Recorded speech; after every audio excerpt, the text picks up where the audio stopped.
नमस्कार दोस्तों, जय जोहार। मैं कौशल तिवारी और बीनिया संध्या में आपका स्वागत है। सुप्रीम कोर्ट ने शराब घोटाले के मामले में जेल की सलाखों के पीछे रहे अरविंद केजरीवाल को जमानत दे दी है।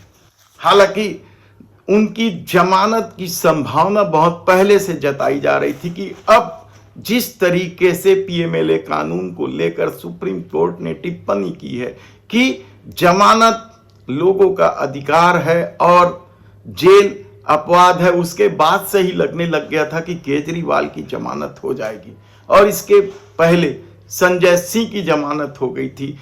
लगातार एक एक करके आप पार्टी के नेता जेल से छूटते चले जा रहे हैं। तो दूसरी तरफ जो चार्जशीट है, उस चार्जशीट में जिस तरीके से दिल्ली सरकार कई आईएएस अधिकारियों के नाम है जिन्होंने दस्तखत किया है शराब नीति को लागू करने में, उसमें एलजी का भी नाम है, उपराज्यपाल का।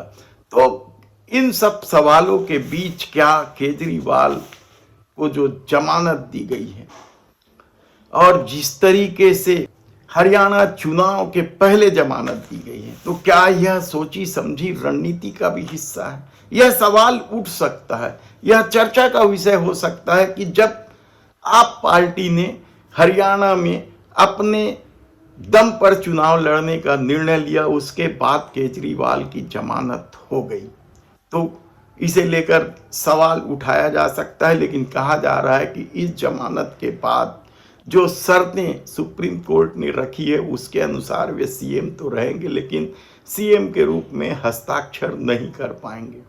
इसके अलावा प्रचार में छूट दी गई है, यह बड़ा मामला है, क्योंकि हमने बताया हरियाणा में चुनाव है और इंडिया गठबंधन के हिस्सा होने के बाद भी कांग्रेस और आप वहां अलग अलग चुनाव लड़ रही है और यह कांग्रेस के लिए परेशानी का सबब हो सकता है। लेकिन देखना है कि आने वाले दिनों में अरविंद केजरीवाल की क्या भूमिका होती है और जिस तरीके से शराब घोटाले के पूरे मामले को विपक्ष एक तरफा कार्रवाई बता रही है या आम आदमी पार्टी को बर्बाद कर देने वाली कार्रवाई बता रही है या साजिश बता रही है, उसका क्या असर होता है। लेकिन फिलहाल यह आम आदमी पार्टी के लिए बेहद ही राहत की खबर है कि उसके सभी बड़े नेता, एक सत्येंद्र जैन को छोड़ दिया जाए जो स्वास्थ्य मंत्री रहे हैं, तो सभी बड़े नेता जेल से बाहर आ गए हैं और क्या पार्टी एक बार फिर नए सिरे से नई रणनीति के तहत हरियाणा चुनाव में अपनी दावेदारी मजबूत करेगी। धन्यवाद।